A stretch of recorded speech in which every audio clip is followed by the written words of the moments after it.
날짜 2026년 1월 29일 위치 테헤란 하늘 호출부호 이란 07 이것은 평범한 정부 항공기가 아니었습니다.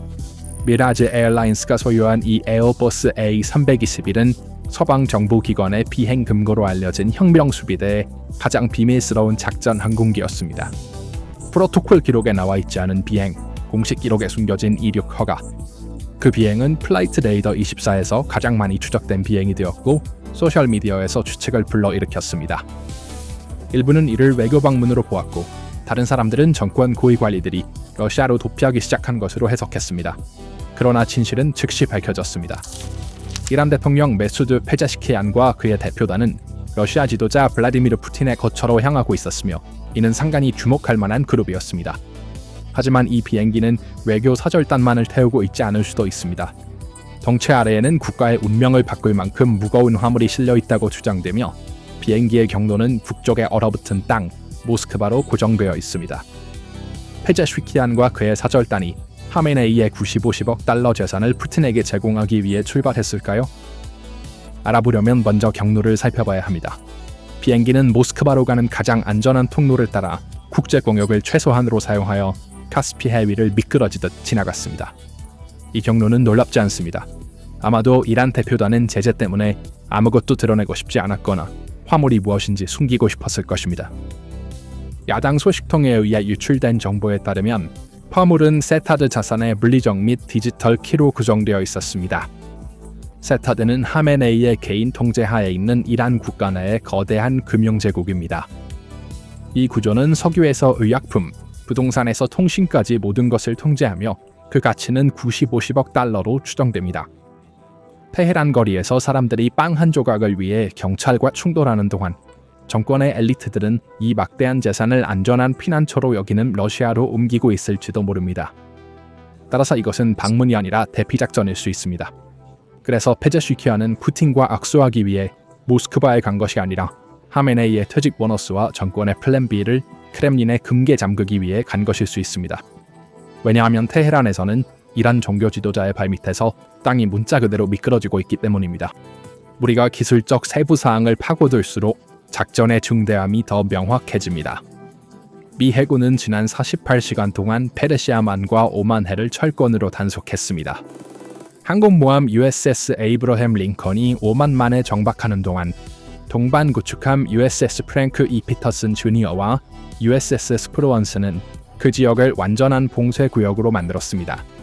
이 군사 증강은 단순한 무력 시위가 아니라 이란의 석유 수출과 외부 세계와의 물류 연결을 즉각적으로 차단하기 위한 포위 작전이었습니다. 이 군사 증강은 단순한 무력 시위가 아니라 이란의 석유 수출과 외부 세계로의 물류 연결을 즉각 중단시키기 위한 포위였다. 우리는 트럼프의 어떤 명령에도 준비되어 있다는 펜타곤의 성명은 이 구축함들의 포신이 테헤란의 급소를 직접 겨냥하고 있음을 확인시켰다. 그러나 하메네이의 플랜 B의 진짜 이유는 바다에서 온 것이 아니라 북쪽에서 왔습니다. 그리고 이 세부 사항은 대부분의 주류 언론의 주목을 받지 못했습니다. 우리는 이란에서 불과 300km 떨어진 아제르바이잔 국경에서 목격된 항공기에 대해 이야기하고 있습니다. MC-103딥제이 코만도 2 모르는 분들을 위해 설명하겠습니다. 이 항공기는 폭탄을 투하하지 않습니다. 이 항공기는 적의 레이더 아래로 침투하여 침투 및 대피 작전을 수행합니다. 이 항공기는 네이비실과 같은 특수부대를 적의 수도에 투입하거나 그곳에서 아군을 구출하도록 설계되었습니다. 미국이 이 플랫폼을 그곳에 배치한 것은 하메네이에게 우리는 당신을 벙커에서도 찾을 수 있다 라는 직접적이고 암호화되지 않은 메시지를 보내는 것입니다. 정권의 엘리트들에게 이것은 핵폭탄보다 더 무서운 개인적인 위협입니다. 이것이 그날 밤 페자슈키안을 모스크바로 날아가게 한 공포의 이름입니다. 그들은 마두로의 운명을 겪을 것을 두려워합니다. 그래서 그림은 꽤 명확합니다. 페자슈키안이 모스크바에 도착했을 때 그는 주머니에 90억 달러의 제안을 가지고 있고 뒤에는 미 해군의 총구가 있는 것을 보았을지도 모릅니다. 기대는 간단했습니다. 우리를 보호해주세요. 해구산을 주세요. 군인을 보내주세요. 그러나 크렘린의 거대한 금박 문 뒤에서 일어난 일은 동맹회의가 아니라 배신의 차가운 장면이었습니다.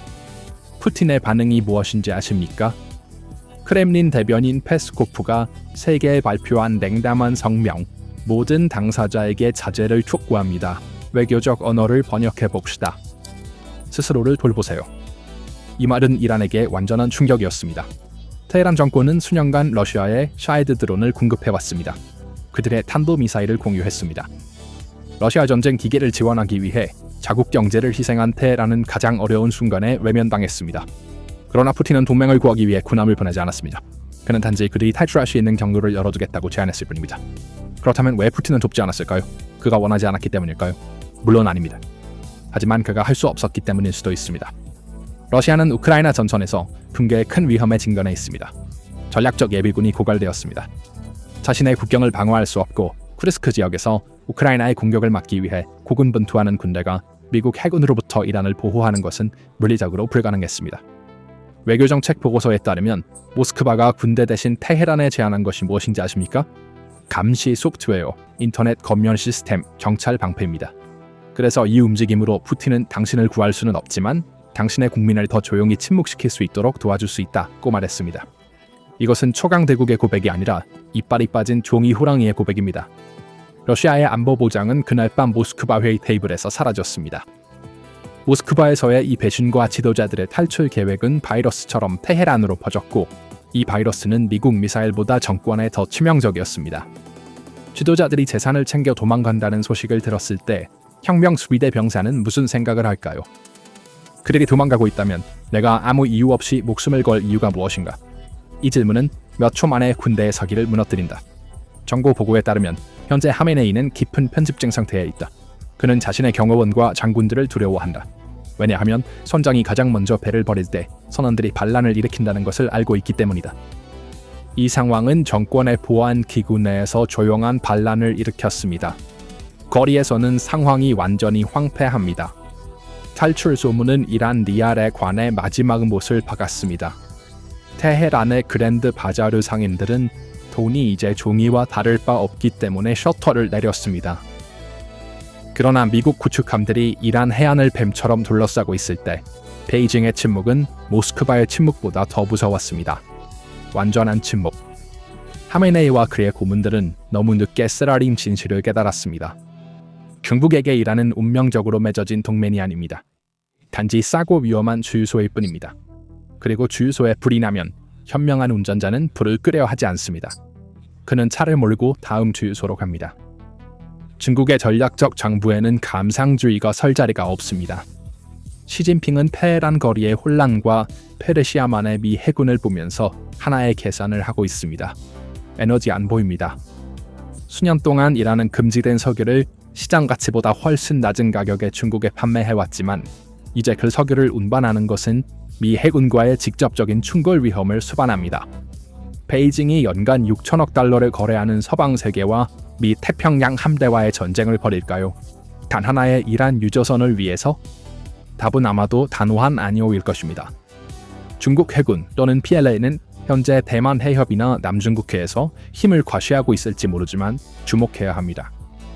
이란이 포위된 동안 단 한 척의 중국 군함도 이란을 보호하기 위해 페르시아만에 배치되지 않았습니다. 중국의 1대1로 구상은 갑자기 이란 국경에서 멈췄다. 유엔 주재 베이징 대표인 푸총이 군사적 모험주의는 위험하다고 한 발언은 외교적 걸작이다. 이 문장은 미국에게 그렇게 하지 말라고 하면서 이란에게는 중국이 개입하지 않을 것임을 알립니다. 중국은 내정 불간섭 원칙을 완벽한 구실로 삼아 동맹국을 운명에 맡기고 있습니다. 더 나쁜 것은 중국이 이미 이란의 붕괴에 대비해 경제적으로 준비하고 있다는 점입니다. 사우디아라비아와의 최근 협정으로 러시아로부터의 에너지 수입이 증가했습니다. 베이징은 이미 이란 밸브를 닫고 다른 밸브를 열었습니다. 그래서 하메네이의 동쪽을 보라 정책은 그날 밤 베이징의 차가운 벽에 부딪혔습니다. 영은 부상당한 동맹국을 구하러 오지 않는 것 같습니다. 폭풍이 지나가기를 기다리며 잔해 항구, 광산 인프라를 헐값에 주워 담으려는 것뿐입니다. 이란은 총구 앞에서 홀로 기다리고 있다. 러시아는 도울 능력이 없기 때문에 테헤란 정권을 무시하려 하고 있다. 중국은 이익만을 생각하며 하메네이를 구하고 싶어 하지 않는다. 역사는 이란 정권에게 무엇이 더 고통스러운지를 말해줄 것입니다. 그러나 하메네이가 몰락한다면 그것은 단지 정권의 종말이 아닐 것이며 중동에서 푸틴의 마지막 거점이 무너지는 것을 의미할 것입니다. 망명 중인 샤의 아들의 귀환 시나리오는 이제 가십 칼럼에서 속삭여지는 것이 아니라 워싱턴과 런던의 전략 테이블에서 크게 논의되고 있습니다. 이 이야기에서 배울 수 있는 교훈은 단 하나입니다. 독재자에게는 친구가 없고 오직 탈출 계획만 있을 뿐입니다. 그리고 그 계획에는 국민의 자리가 없습니다. 하메네이의 종말도 비슷하게 진행되고 있습니다. 그는 다가오는 시기에 모스크바에서 바샤르 알아사드 옆에 앉아있을지도 모릅니다. 그러나 하메네이가 모스크바로 피신할 가능성은 테헤란에서 해결되는 위기가 아니라 폭발할 준비가 된 시한폭탄이다. 85세의 지도자가 비행기에서 내리는 순간 그가 남긴 자리를 두고 이란 역사상 가장 격렬한 권력 투쟁이 시작될 수 있기 때문이다. 테헤란 권력의 폭도에서 속삭여지지만 아무도 소리내어 말할 용기가 없는 질문이 이제 테이블 위에 놓여 있습니다. 왕은 도망쳤지만 누가 왕관을 물려받을 것인가? 여기서 화살표는 한 이름을 가리킵니다. 그림자의 주인, 알리 하메네이의 둘째 아들 모즈타바 하메네이입니다. 서방 언론은 그를 잘 알지 못할지 모르지만 이란인들은 그의 이름을 들으면 떨립니다. 모즈타바는 단순한 아들이 아닙니다. 그는 그의 아버지가 사무실이라고 부르는 거대한 권력기구의 사실상의 관리자이며 정부의 비공식 후원자이자 바시지 민병대의 거리 집행자입니다. 수년간 비밀 준비가 진행되어 왔습니다. 전문가 회의가 모즈타바를 다음 최고 지도자로 조용히 준비하고 있다는 것은 공공연한 비밀입니다. 그러나 여기에는 엄청난 아이러니와 치명적인 위험이 있습니다. 1979년 혁명은 아버지에서 아들로 이어지는 세습 군주제를 전복하기 위해 정확히 수행되었습니다. 이제 호메이니가 세운 공화국이 알리 하메네이의 아들을 왕위에 올린다면 이는 이 정권의 이념적 자살이 될 것입니다. 이는 이란이 이슬람 군주국이 되었음을 공식적으로 선언하는 것이 될 수 있으며 거리의 분노를 지옥불로 바꿀 수 있습니다. 기억하세요. 2022년 시위 동안 사람들이 가장 많이 외친 구호는 모즈타바, 너는 지도자가 될 수 없다 였습니다. 사람들은 이 그림자 왕자를 사실상 경멸합니다. 그리고 정당성이 없는 지도자는 천공 위에만 앉을 수 있습니다. 그래서 모즈타바가 정말로 왕위에 오를 수 있을까요?